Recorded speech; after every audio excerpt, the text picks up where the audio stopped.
আমার অগোচরে আমার ব্যক্তিগত জীবনটা লাইভের মাধ্যমে আনা হয়েছে এবং সেখানে অশালীন গালাগালি, অশ্রাব্য গালাগালি, অকথ্য গালাগালি এবং অশালীন ভাবভঙ্গি করা হয়েছে আমার বাসার ভিতরে, এবং সেটা যে লাইভে করে ডিজিটাল যোগাযোগ মাধ্যমে সারা দুনিয়াতে মিলিয়ন মিলিয়ন শেয়ার করা হয়েছে, এবং সেটা অবশ্যই একটা অসামাজিক কার্যক্রম এবং অশালীন ব্যাপার হয়েছে।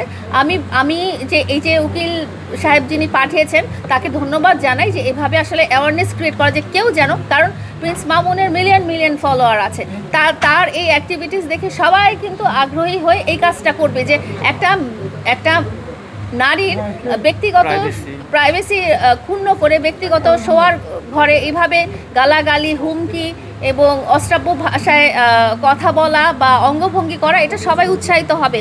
তো আমি, যিনি আমাদেরকে আইনি নোটিশটা পাঠিয়েছেন তাকে আমি আসলে ধন্যবাদ জানাবো যে এভাবে উনি যে জিনিসটা তুলে ধরেছেন এটা একেবারেই সঠিক।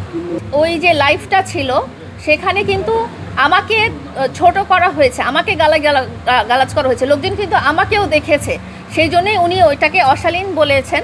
তো আমি যেসব কন্টেন্ট করি, আমি বেসিক্যালি কন্টেন্ট ক্রিয়েটার না, আমি হয়তো কোনো প্রমোশন করে দিই বা হয়তো কোনো ওপেনিংয়ে যাই, আমার ভিডিও করা হয়, এবং আমার নামে কয়েকশোরও বেশি, 150-রও বেশি, আমার ব্লু ফেয়ারি লায়লা নামে 150-রও বেশি ফেক পেজ আছে, হ্যাঁ, যারা নানা রকম ভয়েস দিয়ে, নানা রকম ক্যাপশন দিয়ে ভিডিও করে, সেটা সব কিছুই কিন্তু পজিটিভ না। বাট আপনারা যদি আমার ব্লু ভেরিফাইড আইডিগুলোতে যান, তখন আপনারা একটাও অশালীন কোনো কন্টেন্ট পাবেন না। আমি হয়তো কোনো প্রমোশন করি বা আমি লাইফস্টাইল ব্লগ করি বা আমি রিলস বানাই, কিন্তু এখানে আমি পোশাক থেকে শুরু করে কোনো কিছুই অশালীন আমার মনে হয় না যে আপনারা সেটা দেখতে পাবেন। বাংলাদেশে না খুব হেয় করা হয় এবং মনে হয় যে খুব অপরাধী শ্রেণীর একজন মানুষ এরকম মনে করা হয়। তো আমি এই ধরনের প্রোগ্রামে আগে কখনোই যাইনি, আজকে এই প্রথম এসেছি।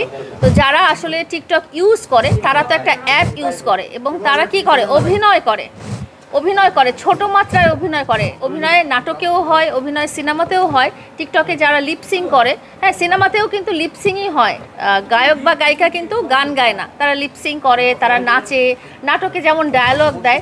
টিকটকে হচ্ছে ডিজিটাল প্ল্যাটফর্মটা ছোট মাত্রায় ইউজ করে। এটা কিন্তু একটা খুব শক্তিশালী মাধ্যম।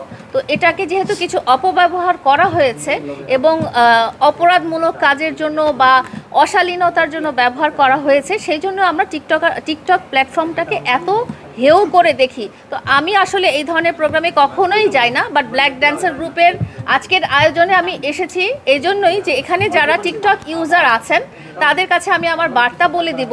টিকটক প্ল্যাটফর্মে সবখানে যেমন পজিটিভ নেগেটিভ আছে, টিকটক প্ল্যাটফর্মটাকে ইউজ করে কেউ যেন তার ফেম, কেউ যেন তার খ্যাতি, হ্যাঁ, এগুলো নিয়ে মানুষের ক্ষতি না করে, মানুষের সাথে প্রতারণা না করে।